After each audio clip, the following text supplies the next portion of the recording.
She then switched to project management, but stayed in the IM&T field and branched out to program management, and has managed IM&T programs nationally and regionally and worked across both the health and social care.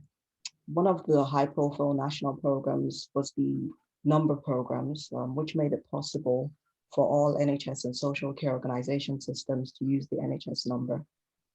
Always want to challenge the status quo, and that's really, really true. I know that by experience. She's now utilizing her skills to address the resource gap for doctors and nurses in the NHS. So we're going to start off with a talk from Malathi, and then we'll go into a question and answer session. So again, like I said, I know from experience working with Malathi what an awesome person she is and leader in technology, an extremely fantastic leader. So I'm really, really honored to have her here today. So Malathi, thank you so much for being here, and I'll hand over to you now. Oh, thank you, Funmi, for those kind words. And it is an absolute honor to be here today to talk to you. To be honest, I actually fell into my career. You know, I was the eldest of in an Asian family. And obviously the cultural things, I think you'll understand as ladies. I wasn't expected to be a career woman. And but my main aim had always been I wanted to be a doctor. And then every test I ever did, psychometric tests, would turn out as I would be better in an engineering profession. I actually, to kick off my career, I just thought I will get a degree from a UK university. And then I went on to do a Microsoft certified systems engineer course. And that's really when my career took off. And I've been in the NHS, and what I wanted to say today is a lot of people don't actually know how massive the NHS is. As I was saying to Funmi, it's now the 7th biggest employer in the world with 1.7 million employees. And there are thousands of organizations in the NHS. Yeah. So that includes hospitals, but there's loads of, you know, like the GP surgeries are all coming under the NHS now because of the contracts that it's got. So every person that's providing care, it comes under the NHS. So, but to support all of the hospitals and everything, and to pay for the services that are being received, there's shared services and financial services that actually assist with all of this, the payments. So there's a huge back office function within the NHS that are carried out by humongous organizations called the shared services. And they have so many specialisms in there. Funmi and I have worked in the information department. And so I'm just going to kind of tell you, you know, best to talk about what you know rather than things that you don't know. Is my experience in the NHS. That's, you know, there's this perception, and I don't really understand. Perhaps it kind of came from the fact that the leaders in the IT field were all men, you know, Bill Gates, the Google maestros, they were all men. But when I actually started in the IT field, there used to be very few women, yeah, but this was actually one field where I didn't feel I was discriminated as a woman. What anybody was actually bothered about was your skill set. Can you do the job? Can you help the team? And it was all about delivering the service, yep, and delivering it well. So we had every opportunity to challenge the status quo. And I would always be, when I go into a new job, is why do we do things the way we do things? Yep. And even when Funmi and I were working together, we gave the option to all the juniors who were fresh starters, 6 months, to say, challenge everything you see because you've got fresh eyes. Yeah. So that's one of the things, it's the culture of the organization in the shared services. They're very much like private companies, how they function, but they are part of the NHS. Yeah. So you might find different cultures even in the NHS. So that was the greatest bit about the culture of these shared services. I was working like the private sector, but in a public sector. And I don't know too much experience from the private sector. But here in all the shared services that I've worked in, they provide facilities, so online training, so you can actually pick up if you're a particular skill, technical skill. So you have these online learning systems where you can actually go, learn SQL, maybe something about web development. So you've got this huge department of 25 people or 30 people, and you don't know what skills are going to be needed tomorrow, 1 week, 1 month down the line, because the contracts keep changing, your client keep demanding things. So there's a whole host of services that are done. So I started my life in the nuts and the bolts of the industry. So literally the networks. And then I moved into, at a point, project management, because IT lent itself very well to project management. And it was very easy because we were all trained up to be Prince 2, managing successful programs, MSP. And then at a crossroad, my boss said, you can't be both IT and project, choose. And so, every boss that I've had has been a mentor for me to help in my development. And so at some point, if you're tending to go towards one, or your skill is actually better in one, they would actually point that out to you as part of your appraisal or one-to-one. And it's just having those honest conversations that really help.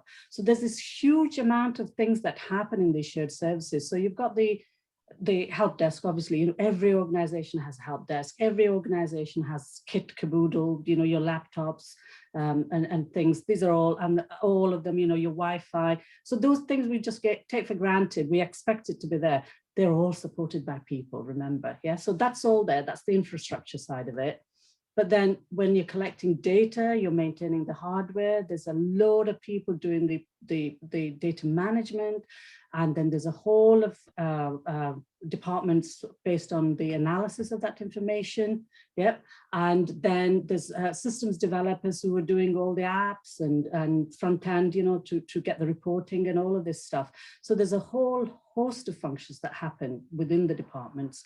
And then to support all of that, obviously, because we're dealing with patient data, you've also got the governance side and all the support services. And so part of the project and program management comes into it as well, because we do have huge programs of work. So like the ones I've dealt with, the NHS Number, that went across social care. So all of your social services across England, 260 hospitals, the ambulance services, no NHS organization was left untouched by the time we finished that. Yeah, and we had to even go to Parliament and change the bill as well. So, if you go into any of these things, you're not just involved in the small part of it. It can extend to a whole new level of dealing with people. You're dealing with people at all levels of the organization and outside the organization, depending on what kind of work that you're doing.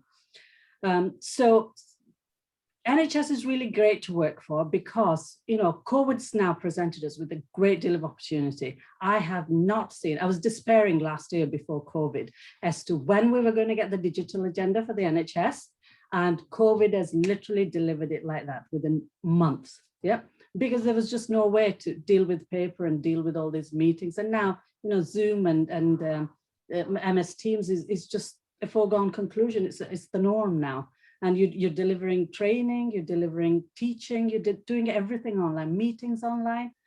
So COVID has really presented an opportunity. And now going forward, I think every industry, even, irrespective of the NHS, will need this and more to deal with the things, because it's now a digital world, because we don't know what other pandemics are on the way, God forbid, but they're saying this is the first of many to come. So this is the world that we're going to live in, and digitalization at every level, organization and in the industry is going to be the norm. So the kind of things that present themselves is these opportunities. So first of all, find out for yourself, what is the area of expertise that you want to go into? For me, the underlying thing about everything was bringing order to chaos. Yeah. And because being the eldest, I always had to take charge. So that's kind of helped me in all of my roles. And that's been really the driving force behind my career. And what's actually happened, in terms of how do you help people. You know, we speak to students. I've got a couple of doctors from Egypt. We are kind of gearing them up for the NHS. And yesterday we were actually having a seminar, and they were asking about how do I balance my career, because I don't want to, you know, be spending 12-hour shifts and 7-hour days and things like this.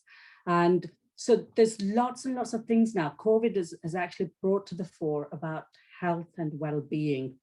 But if you've had an opportunity to do any psychometric testing, yeah, that will give you an indication, because that's a very, very detailed thing. But also listen to your family as well.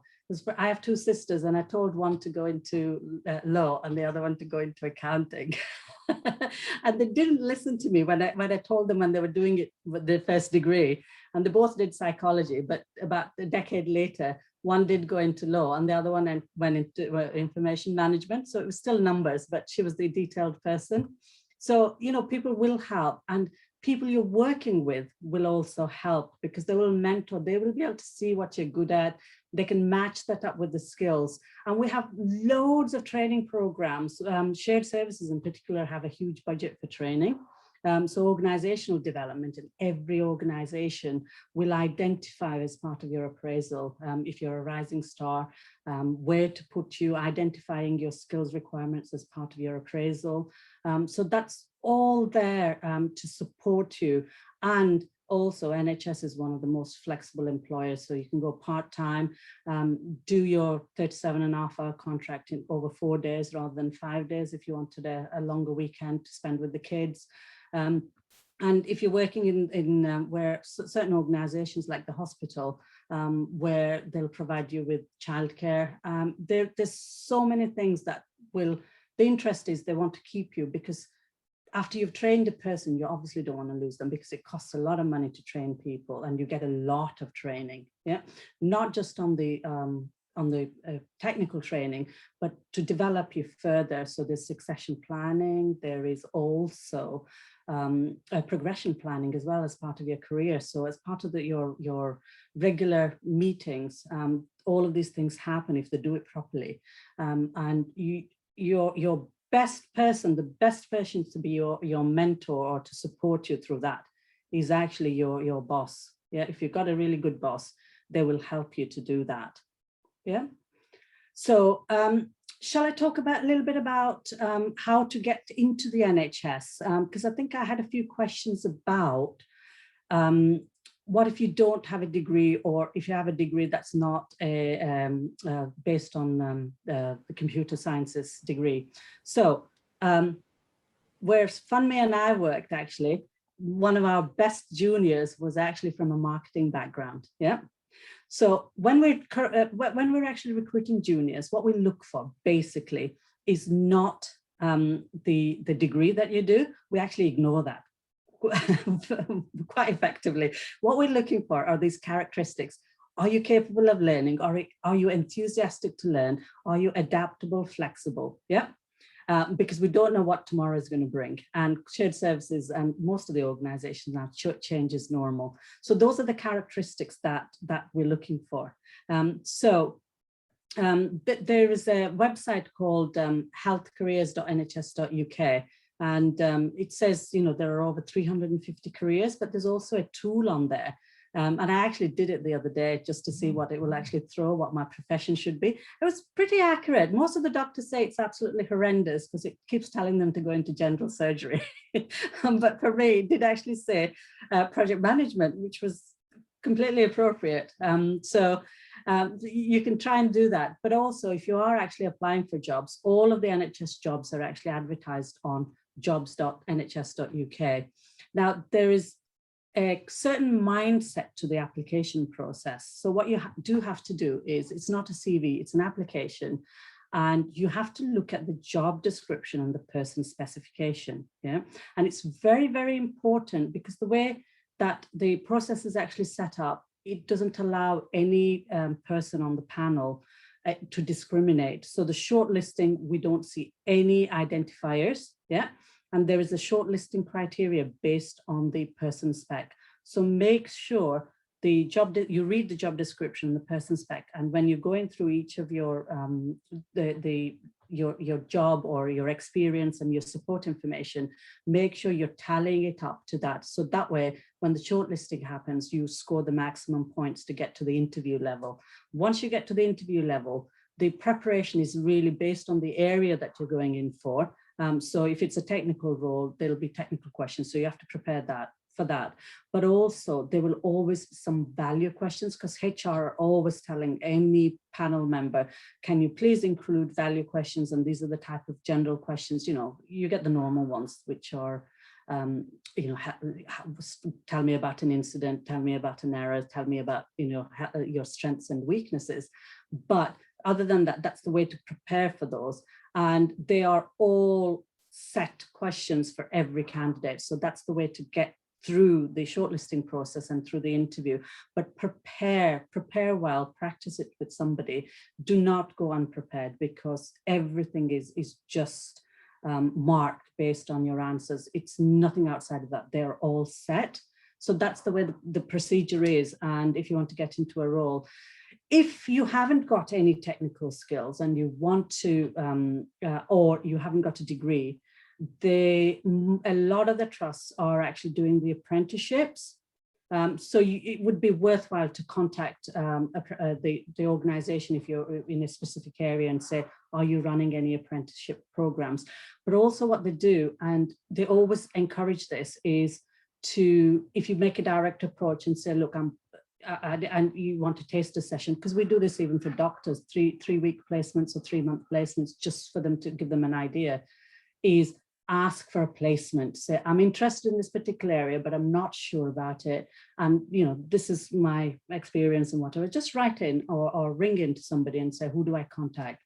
And they will always be happy to accommodate. But bear in mind, if you are going in for experience, they are sparing the time and preparing a desk for you, and people are having to give up their time. So just make sure you turn up on time when you agree and go through the things, because we've had some strange experiences with people we've put in as trainees. So yes, but just value the time that they're giving to you to allow you to learn as well. So if you haven't got any qualifications and you've done a degree, the other things that you could do is online training or a training company. Often when we don't have systems in-house, we send our staff out to the likes of QA. There's loads of training companies where you're actually doing the course and they train you, and then at the end of it you do an exam and you get a certificate, so that allows you to say, yeah, you've got this a certain level of expertise in that to demonstrate, to get your foot in the door. And people will not expect too much of you if you're just starting, because even when you come out of a degree, you don't really have much of a skill that you can get your hands dirty immediately or hit the ground running, unless you've got some professional qualifications or technical qualifications. There is no expectation that you will hit the ground running. Yeah. Okay. I think I've kind of covered what I wanted to cover. Do you have any questions for me? That's fantastic. Thank you so much for that, Malathi. And I hope for everyone it's shed light on careers in the health sector. So we're going to open it up to questions. So if you have any questions, please just feel free to come off mute. I'll put it in the chat. So we have some questions that we've been sent beforehand. So we'll take both. But if you have any questions, please just feel free to put it in the chat or just come off mute, and we'll get Malathi to answer some of those questions. I've got a question for Malathi, if that's all right. You did mention that, there was an expectation that you'd go on a non-technical role from your family, but you eventually made it to a technical role. So what was it like for your family to kind of accept it and make adjustments around it? What was it like? You know what? The strange things about families is you think they will object, but when you actually go and do something, you think, yeah, they just say, well done. That's it. That's all there is. I think it's more of our own fear because of the expectation that we think we should behave in this way. So without challenging it, it was actually just a breeze, really. And it was just the fact, yeah, my daughter's doing something and she's doing it well, and that's the pride thing comes in then. I don't really understand this perception about technical things and whatever. It doesn't make any difference. From my perspective, as one of the first probably generation women that were in technical field, I would say that was where I felt least discriminated. I never considered myself as a woman or anything. It was just, you were accepted as part of the team because you delivered, you had a role to deliver, and you delivered it, and you worked with, and in my time, I think there was just 2 women in any of the departments that I went into. So it'll either be a manager or it'll be a co-worker. And I think for the first couple of years, it was like that. It was very male oriented, but I never felt that I was a woman in a man's world. So I think it's our own fear where family is concerned, that because why would a family stop you? Because when the world is all technical and digital, yeah, isn't that the place to be? And you develop your skill and your career in that way, because this is a thing that is not going to go away. Yeah, it's like a doctor is always needed, a technical person is always needed, because that's our world now. It's a digital world, so technical skills are always required. But it's about how you plan your future as well, because you have to start looking, if you've got a certain skill, what is the next thing that is going to replace it? Because technology is always changing. And that's the other thing that keeps you in a job as well, because it's always changing. So, something becomes redundant by the time, if you're already prepared, you've got the next set of skills to move on to the next thing in demand. Yeah, so don't let your fear stop you. Your family will always support you. It's just, I think it's our own fear playing out. Thank you. Thank you so much for that, Malathi.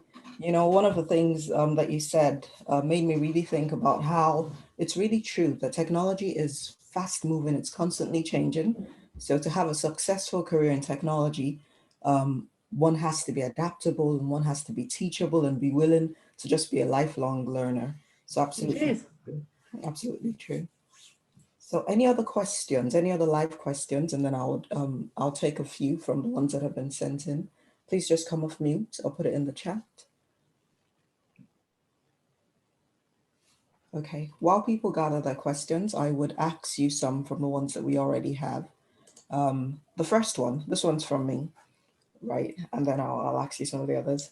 So having been in the health sector for so long, a career in technology and all that, would you recommend it to someone that you know? Absolutely, absolutely. And it's great. It's great working in technology.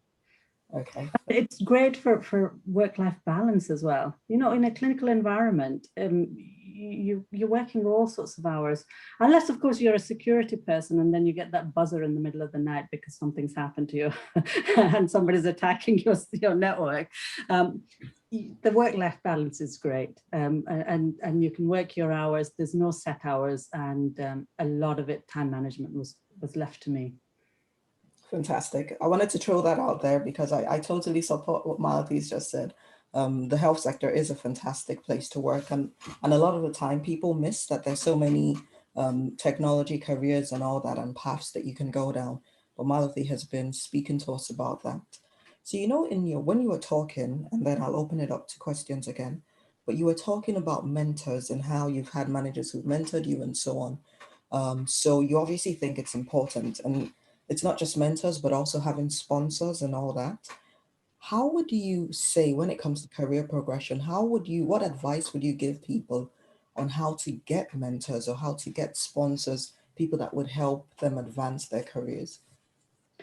So sometimes when you've got a really great boss, they will actually pick the ones that are really worth spending the time on. You will give the general attention to everybody as a staff member, but there'll be some superstars. You will want to spend that little bit of extra time. But it's also up to you. Remember, your career, anybody can advise you, anybody can mentor you, but you are making your career. Yeah. And the mentor's role, you can actually go, if you find somebody as a personality you get along with, look up to, and who you think will be able to mentor you. Bear in mind, this takes time. Yeah. Coaching, mentoring takes the other person's time as well as yours. So find somebody who is kind of got that personality that you look up to, and ask them. Yeah, if you don't get that, you can prompt that conversation. Say, look, I require some assistance how to develop myself, and then would you help me? And I am sure nobody in their right mind would refuse that. Yeah. I like to do it because, you know, my father, and I'm from an Indian background, so we have those Gandhian principles of lifelong learning. My father was always, he never went to school because his father died when he was 11. He never got to do his education, and he's always supported children in India, and we've always done that, supporting kids to get through exams, supporting them with their schooling financially. And we believe this is lifelong learning, but it's just not about the learning. You also just have to extend that to the next level. And I was actually considering a career in changing my career to education, because I thought, you know, I've achieved a certain position now and knowledge, maybe I should. But then these opportunities came along where I could be in education and still do program management. And it's come together really nicely, but you have to prompt these things yourself as well, because it is about you. If you don't ask, you don't get. Yeah, that's simple as that. Sometimes you may get without asking, but that's your luck. more. Just prompt the conversation. There is never any harm in asking. Very true. Thank you for that. Poonam, please go ahead. Hi, Malathi. Hi, thank you so Funmi. much. Hi, thank you so much for giving so much good insight, and really nice to hear you. I just like to introduce myself. I'm Funmi. I'm chair of ACM W-UK chapter, and Funmi is career chair for ACM W-UK chapter overall. And I have a question basically. So you have in your talk, you have a couple of times you mentioned, you know, like when you have a good boss. So what, in your term, what do you suggest, like couple of points for us so that we can note down, and for your views on it is hard, you know, everyone wants like, oh, we have to find a good boss, but how to be a good boss? And it could be male and female. It's not particularly, you know, so how we, even though most of the employers these days have these training programs and all these things, but how do you think, from your perspective, how effective those programs are, and still we need to enforce at a higher level rather than bottom up? It should be top down approach, isn't it? Good question, Poonam. A lot of the stuff I learned from my managers who were really good. So I was very fortunate that I had, you know, at the early point in my career that I was learning, because it's only after about a decade in the NHS that all the organizational development started, all these management training programs. So I suppose the main character of a good boss is to develop their staff. So what a boss is looking at strategically, there's only three things I would look at as a boss. Yeah. What's happening strategically, what's happening in the world, yeah, what's going to hit us, yeah, and how do I develop my team to meet those demands, yeah. So when you're looking at that kind of those skills, yeah, that is the overarching thing. So as a manager, you are setting your budgets, you've got a training budget to make sure you're identifying as part of your one-to-ones appraisals what skill sets needs to be developed, yeah, and then your career planning kicks in, then your succession planning kicks in. So those are all the things that you'll be looking at, and it's all kind of done as part and parcel of all of these things that you have as part of the management of your monthly one-to-ones and 6 monthly catch-up meetings and your annual appraisals. But I see that as the best characteristics of the manager, because when you're invested in your people, yeah, you get that out of that. That's the best thing I can say. And I think, you know, Funmi saw the changes, where Funmi and I worked, yeah, of how you can actually develop your staff. And within the 2 years when I was actually working there, what a difference you can make. Because when you take the people with you, yeah, whatever change comes and whatever happens in the world, because, you know, NHS goes through changes every couple of years. There's another one coming shortly. The white paper's just come out now. But it's important, I think, as a manager, I don't want to lose people, because you've built them up. They work as part of a team. It's taken a lot of effort, yeah, a lot of expense, and they're there. You want to keep them. And to recruit and train somebody costs a lot of money. Yeah, so you have to think about you are my team. I will invest my time in you, and those are the things that are always going through my head. First thing, protect my team and defend my team. Other things, I think, was probably what I used to have to do. No, I agree. The thing with the world is, the problem is that world is changing so much. People retention rate is very low these days. You know, people switch jobs very frequently. So it's a quite challenge for managers itself, you know, for them, everyone, like how much effort you put. And other thing I feel, because I know what you are talking about, like I can get and perceive that, but not all are like that fortunate, you know, to get a good managers, right? And even the managers, they are doing their job as a managing, but might be they are not very kind of a good leaders in this leading the team. You know, they have just like tick boxes, you know, you have to meet with your annual appraisal meetings and all those things. They got too busy, and sometimes they lose that track, you know, the personal touch with individual people. And so It is. so that's the issue, you know. Even though the overall hierarchy, it looks, oh, everything fine from distance, but when you go in individually, you ask the people how much support you have got from your manager, it's kind of not much significant, because everyone is so busy sometimes. I think that's not an excuse, Poonam. That's not. See, there's a difference between leadership and management, yeah. And the manager has to focus on the team. It doesn't matter how busy you are. People, you know, the business runs, yeah. And NHS is a business at the end of the day, although people don't really understand the mechanics of it, yeah. And where people are concerned, you know, if you need, there is obviously a point. People will stay with an organization for either because they live in the area and the team is great and the organization to work for, but usually in the NHS, they only move because they're fed up with the department or the organization or the manager. That's usually the conditions, because people usually join the NHS for a stable career and a progression within that.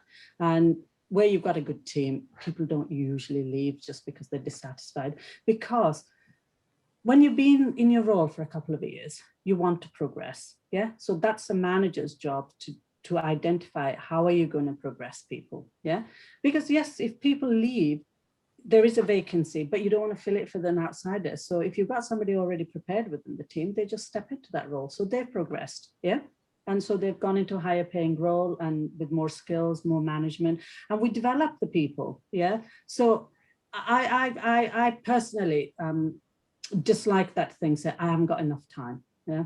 There were times, you know, when we were working 7 days a week, 14 hours a day, but people are people, you give them the time that they need, and work can wait, because everything is emails nowadays, isn't it? And you can deal with the emails after hours. There's nothing, you know, there is a phone. If something is urgent, they'll call you. But other than that, my team always comes first. And I think it's the attitude of the person. But you see people and you learn the best of how people manage people. And if you get the good managers early in your career, then you're only getting the technical training of what you have to do, you know, that tick box exercise. That's where the training comes in. But it is really about the person themselves, how invested they are in their people. I know they have those strap lines, you know, invested in people and all that stuff, but truly it is really up to the managers, how they make those teams work and form the teams. Thank you so much for that. Thank you so much. It's a really interesting question that Poonam's raised, and it's a make or break sometimes. So there's this quote that says, people don't leave bad jobs, they leave bad managers. Bad managers, yes. And the manager can just make all the difference.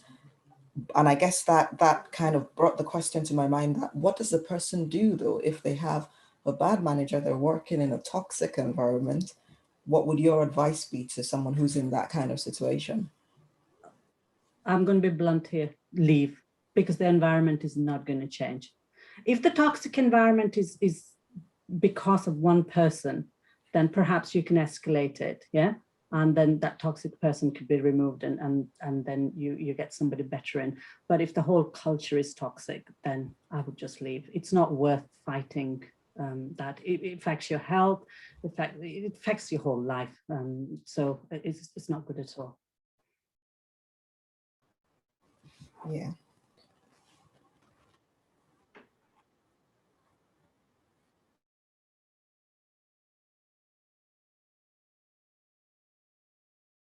Sorry, Funmi, you seem to have frozen. Any questions, please just come off mute and share. I've got another one from Malathi. So you've said you work with all sorts of people at all levels. So coming from a technical background, I'm pretty sure communicating, speaking the same language with other technical folks is something that comes quite naturally to you. But do you remember of any particular instance where you've had to communicate with someone from a non-technical background and you've had conflicts or some kind of miscommunication that you've had to deal with? Can you give an example of a similar situation and how you handled it? One of the things that we have is in the NHS is this don't talk jargon. Yeah. So amongst technical people, we can talk, you know, the way we talk. But when you're talking to non-technical people, you never use jargon. And we actually, it was a very funny thing, actually. You just reminded me of this incident. So I'm a technical person, and we have our IT team who are also technical, yeah? So, but I'm talking about information side, they're talking about the infrastructure side. And I was in this meeting, we were trying to discuss a setup that we're required for our servers and things, yeah? And you would think we would all talk the same language, yes? It took us about 3 meetings for us to make IT understand what on earth we were talking about. So first time we had the meeting, I realized, oh my God, we are not talking the same language, yeah? So we're not even talking outside of the technical environment, outside of the technical environment. So second meeting, they kind of got to understand we're at a mid-level, and then the third meeting we finally hit it and said, you know, that bulb moment. So I get you now, yeah. But it was like 3 hours, 3 separate meetings to get to that point. So even talking technical, you might not be on the same page. It depends on the area that they're coming from. Now, if I'm talking to a non-technical person, we never use jargon. Yeah, we actually put that into English. This was taught to me by a communication person quite early on in my career, because I was doing a technical project. So they came to me and they said, can you just tell me what it is you're doing? So I told her exactly what I was doing, and it was all technical. She went away, wrote it up, came back, not a single technical term. So obviously was asking me, what does that mean? What is a data warehouse? What does this practice-based commissioning mean? What does this, what is that? Because she knew nothing about what this was about. And she came back and wrote it up.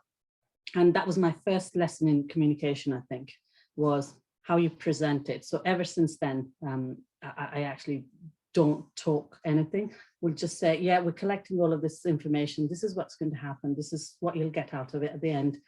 And it is really about where that person's focus is. If they're an end user, say, for example, they're going to receive the data, what I can say is, these are the benefits of all of this work. This is what it's going to give you. You'll get better quality data, so there'll be no errors.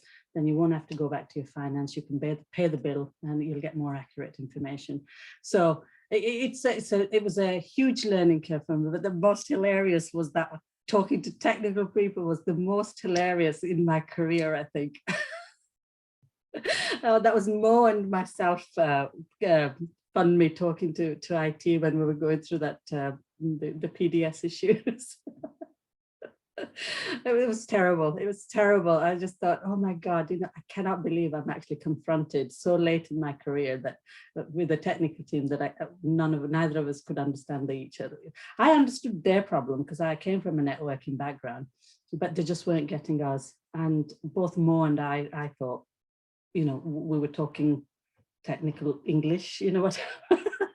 So it's something you learn as you go along. You can talk technical. So for example, you're on a SQL server or you're building something in an app.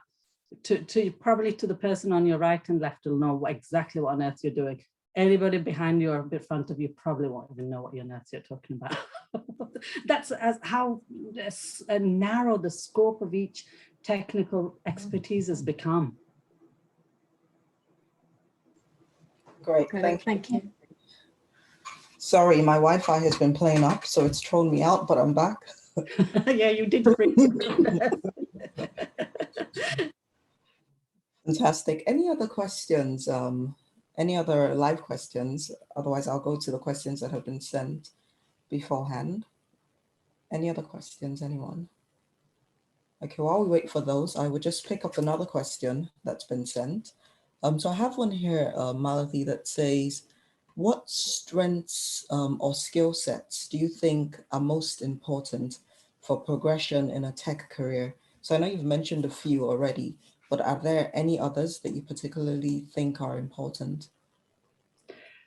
Keeping up with the technology, really. I've already said that flexibility and being able to learn and being on the ball really are the most important, but you just need to do the horizon scanning and keeping up with the skills because the technology changes so fast, and it is just the only way to stay on top of it, really. But of course, once you stop being technical and move into management, it just becomes another kettle of fish because you're having to learn a whole new set of skills as well. So it depends on where you want to go, stay technical, or as you progress in 5 years down the line, you want to become manager of a department, then you still have to remain technical, but not hands-on technical, but you still need to know what the technologies are that are in play outside in the world. So that's the only way you can maintain it. You are forever horizon scanning. Thank you for that. And I think that there are people who naturally, they love that. They love to learn new things and just keep up with what's going on. So I think that's like your natural fit for a tech career. Someone who hates learning, it might be a little bit difficult to progress and not be left behind in a career in technology. Oh, absolutely. I think you have to treat a career in IT, you have to treat it as lifelong learning because you're always on a learning curve. Yeah. Okay, so any other questions, everyone? Otherwise, I shall go to the questions that are in front of me. Any other questions? Okay, so while we wait to see if anyone has any other questions, and again, if you do, please just come off mute or put it in the chat.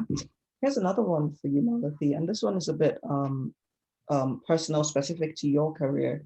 So it says, what has helped you the most when it comes to career progression and satisfaction? I think I was very lucky. When that crossroads came and when my manager said you need to choose either IT or project management, I actually moved into project management, and then that was then next career move was actually program management. And as part of that program management, so because my underlying reason was to bring order to chaos, that scaled up quite nicely to regional programs. You'll have one organization programs, regional programs, or national programs. And as part of the program management, I've managed to switch now from technical projects into education. So I'm on a different learning curve now. Yeah. So those skills are things that have allowed me to move. But I think the basic thing was that I always wanted that organizational capability that I wanted to do. I have some certain principles is you have to deliver to quality. And I think quite early on in my career, when I was at Social Services, we started the project management training, and then it went on to Prince 2 as we progressed through my first NHS organization that I worked with. And that person has actually stayed throughout my life and is trained Prince, program management, MSP, in every organization that I've been in. And he's actually then trained me on change management, agile project management, and everything as we've gone on, because we moved from different types of projects to in the technical arena into other things. So he's been a great mentor, really, although he's not been in my career space. He's been my trainer throughout. And we kind of spread this project program management philosophy throughout every organization. And I'm actually now seeing all of that kind of coming to fruition many years later. You know, I was a bit frustrated at the time that why don't you just adopt this? It would make life so much simpler. But these are kind of these personal characteristics that just come. And then you learn about yourself as you go through your career, and people just enter into your life and help direct it. It's just little things can happen, and you think, you know, this is what. So it's usually your own personality and the direction that you want to, the things that you enjoy doing. Because bear in mind, you're going to be in a job for next, 30, 40 years, depending on your age. Yeah. And you've got to enjoy it. If you don't enjoy it, it's awful. Yeah. So do it because you enjoy it, whatever it is that you're going into. And that is the primary goal, is enjoying what you do. Yeah. Otherwise, it'll make you miserable. Thank you. Thank you for that. And I think you're absolutely spot on when you talk about enjoying it. It would be horrible to be in a career or a job or a path that you're not enjoying. The other thing that you mentioned that really stood out for me just now was when you talked about having a mentor who wasn't necessarily in your organization or your career per se. So somebody a little bit outside of that. And I think that's a really important learning point for all of us, that your mentors don't necessarily have to be someone in your department or your organization. There are other people who could actually really, really help your career progression who sit outside of that.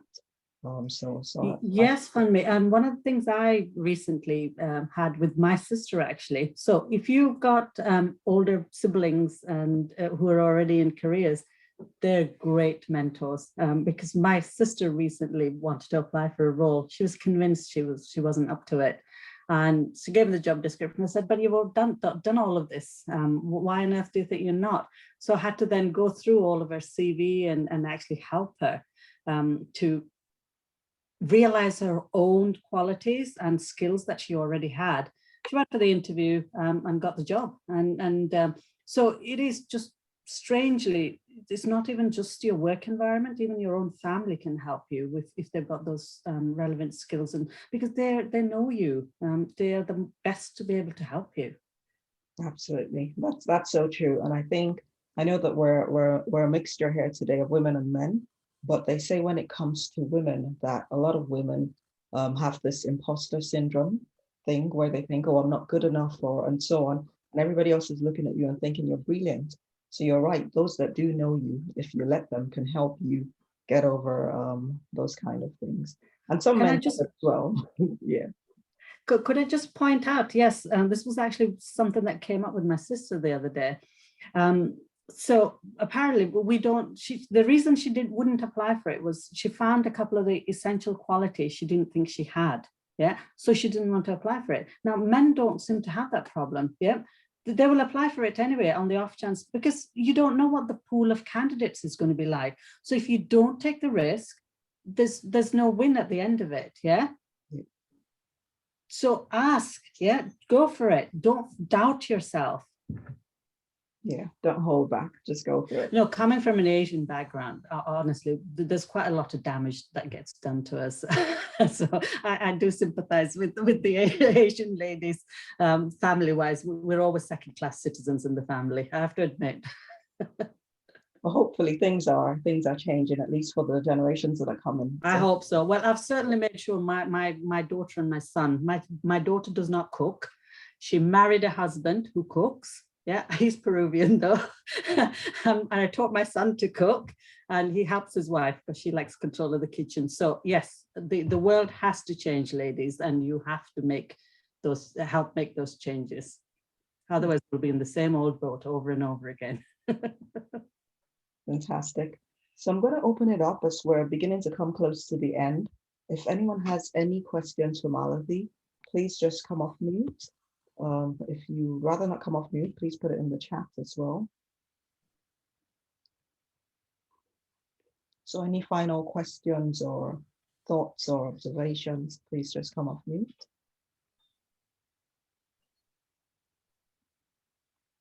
Okay, otherwise I would take a final question or two from the ones in front of me. But I do want to give anyone who might have a chance, or who might want to ask a question, the chance to do that with our last few minutes. Okay, so I'll ask one, and then if anyone has anything, please just come straight after me, and then we would call it a day. Okay, so the final one, and I know that you've touched on it a little bit as well, but I think it's just getting you to focus a bit more on your suggestions is, so life can be busy. Right now we're in lockdown, people are doing homeschooling and work, and the technical world can be hectic sometimes. So how do you maintain work-life balance, and how would you advise that people maintain that work-life balance?